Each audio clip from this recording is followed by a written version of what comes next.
Madame, Messieurs, amis fidèles téléspectateurs, bonjour, bienvenue. Merci de nous accorder votre temps. Aujourd'hui, nous allons parler d'une expérience que beaucoup d'entre vous ont vécue. Nous allons justement parler des symptômes de grossesse. Lorsque vous remarquez quelques jours de retard de règles, les seins tendus, les nausées, eh bien, ce sont les 3 signes qui ne trompent pas. Allez vite, consulter un médecin ou faire un test de grossesse pour avoir l'esprit net. Il y a des gynécologues qui disent que la présence de nausées est un signe indirect qui prouve que la grossesse se déroule bien. Il y a même des études qui ont prouvé que les femmes enceintes souffrant de nausées font rarement des fausses couches. Avant de continuer, chers amis, nous allons un peu suivre nos amis qui ont accepté de témoigner à notre micro. Ils ont accepté de nous parler comment se déroule leur grossesse. Et parlons un peu des émotions. On dit que bon, la femme enceinte devient trop émotive. Ça vous arrive aussi de vous fâcher facilement ou de pleurer aussi? Peut-être de me fâcher. En tout cas, je suis devenue un peu colérique. Parce que là, si je demande quelque chose à mon mari, il ne le fait pas aussi vite. Oh, ça énerve. Mais non, peut-être trop nerveuse. Je suis devenue trop nerveuse. Oui. Par rapport à mon mari surtout, quand je lui dis de faire quelque chose, ou bien l'enfant, deux fois tu veux te reposer, lui veut jouer, oh, mais ça va. Et les sommeils, est-ce que vous arrivez à dormir facilement ou c'est pas un problème pour vous? Pour prendre le temps de, en tout cas pendant la nuit, je prends le temps de dormir, mais pendant la journée, c'est un peu difficile. Pendant la journée, c'est un peu difficile, à moins que l'enfant ne soit pas là. Parce que maintenant, là, il va à la garderie. J'ai quand même le temps de dormir. Mais bon, c'est un peu difficile. Et comment réagit votre mari face à ces changements d'attitude, face à vos émotions? Comment il réagit? Il essaie de me comprendre. Hein. En tout cas, là, vraiment, il m'aide beaucoup. Dis pas que non, tu exagères. Et puis, c'est pas la première grossesse en plus. Non, des fois ça l'énerve aussi. Parce que moi j'aime quand je dis quelque chose, qu'il le fasse aussitôt dit, aussitôt fait. Alors c'est pas facile. Parce que des fois tu peux dormir, tu lui demandes, lui aussi dort, il doit aller au travail, mais tu lui demandes de faire le lait pour l'enfant. Alors c'est pas facile. Et le comportement, ça a changé ou bien tu vois que tu es toujours la même vis-à-vis de ton mari? Non. Ça a changé, oui. Je trouve que je suis plus nerveuse. Je m'énerve plus facilement pour n'importe quoi et pour rien du tout, quoi. Et le sommeil, ça va? Vous dormez suffisamment? Oui, le sommeil, ça va, oui, ça va. La première chose qu'il a fait, il est allé sur Internet pour voir tous les symptômes qu'il y avait parce que je me sentais vraiment mal. Et puis bon, il était content parce qu'on attendait et il est allé sur Internet. Il est allé vraiment se renseigner sur Internet comme il n'avait pas d'expérience, voir comment se comporter envers moi. Ça m'a vraiment mis sur le lit pendant 3 mois et j'ai pas pu travailler et c'est ça que je trouve différent. Mais je ne sais pas si c'est un garçon ou une fille, mais c'est différent. À part bien sûr les nausées, les retards des règles, les seins tendus, il y a beaucoup de symptômes de grossesse. Alors, un conseil pour les hommes, soyez patients avec les femmes enceintes, elles ne le font pas exprès. Un autre élément à mentionner, c'est que généralement, il y a ce qu'on appelle aussi des pertes du sang chez une femme, même s'il y a une grossesse. Donc, la grossesse est là, mais la femme continue à saigner normalement comme si c'était des règles. Donc, c'est comme de genre de situation qu'on peut dire pseudo-règles, donc comme des règles, mais elles ne sont pas aussi abondantes que les règles normales, mais ça peut facilement prêter à confusion. Il y a des changements au niveau de sein de la femme, donc des changements au niveau mammaire.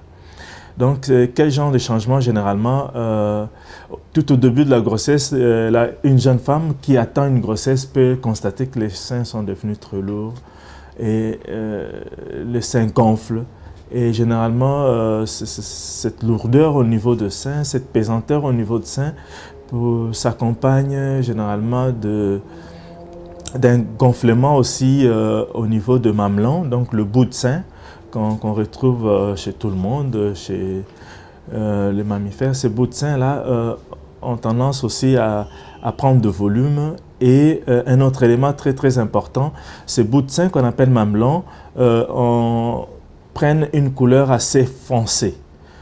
Assez foncé que d'habitude chez la peau noire, ça devient un peu plus sombre. Chez la peau blanche, c'est beaucoup plus rosé que d'habitude. Et ce qui est très important, chez certaines femmes, on peut constater tout autour du mamelon des petits bourrelets comme de petits glandes, en termes techniques qu'on appelle de tubercules de Montgomery. Là, je parle beaucoup d'une manière globale des envies. Là, c'est assez fréquent et courant chez les femmes, c'est que quand je dis envie, c'est que ça peut être une modification du goût. C'est-à-dire que subitement, ça arrive que quelqu'un qui aimait un certain nombre d'aliments et subitement il dit non, ben, moi je change, je veux plus ça, je n'aime plus ça. Exacerbation au niveau de l'odeur. Hein. La femme devient très sensible à certaines odeurs que d'habitude la personne aime. Dire non, ça sent très fort, des histoires comme ça. Et ce qui fait qu'il y a des gens qui disent non, je ne supporte pas l'odeur de parfum que la personne aime pourtant. Ils se disent que non, ça je ne veux pas, ça je ne supporte pas. Donc, puis certaines femmes aussi se plaignent de constipation, oui, de constipation. Et puis il y en a qui parlent du ballonnement abdominal. Ballonnement abdominal, c'est-à-dire qu'ils sentent que le ventre est un peu comme ballonné là. Donc ce sont des signes assez courants qu'on retrouve chez les femmes en début de grossesse. Une personne généralement qui d'habitude couche tard et commence à constater que non, ben, il suffit qu'elle s'assoie, qu'elle s'affaisse un peu sur un canapé ou un fauteuil et elle a tendance à fermer les yeux aussi facilement. Et c'est une tendance qui s'observe souvent et une femme qui attend une grossesse peut constater que c'est une modification inhabituelle. Et c'est cette somnolence-là. Mais sur le plan scientifique, on pourrait tout simplement l'expliquer que par le fait sédatif lié aux hormones, particulièrement les hormones masculines qu'on retrouve aussi chez la femme, c'est la progestérone. Si on a compris ce qui se passe chez une femme en début de grossesse, tout ce qu'on a dit précédemment, on comprendrait que tout ce qui arrive là, ce sont des phénomènes tout à fait normaux, tout à fait physiologiques, liés à la présence de la grossesse chez la femme. Jusqu'à présent, la femme enceinte n'a toujours pas une alimentation adaptée à la grossesse. Elle est beaucoup plus attirée par des odeurs fortes que par son goût. Ben, tout a changé, mon poids a changé, mon alimentation, je mange plus qu'avant, mais je mange en petite quantité. Et puis mon poids et tout en moi, mon organisme, tout a changé. Je me sens plus lourde que comme j'étais avant et c'est vraiment différent.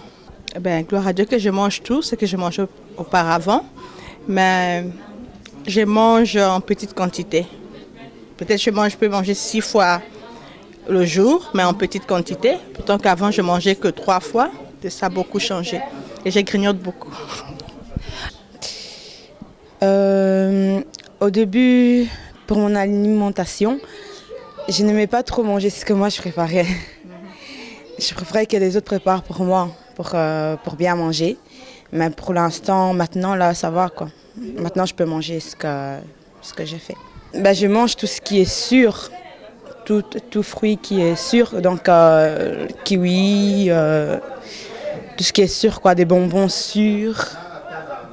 Voilà mes fidèles téléspectateurs, nous sommes presque à la fin de notre émission d'aujourd'hui. Merci de nous avoir accordé votre temps. Je suis sûre que vous avez retenu tout ce que le médecin nous a appris aujourd'hui. Alors, pour vos questions, vos préoccupations, n'hésitez pas de nous contacter. Encore une fois, merci et un grand bonjour au docteur Roxy Mobembo au campus de Kinshasa. On se revoit très prochainement. Bye bye. plus.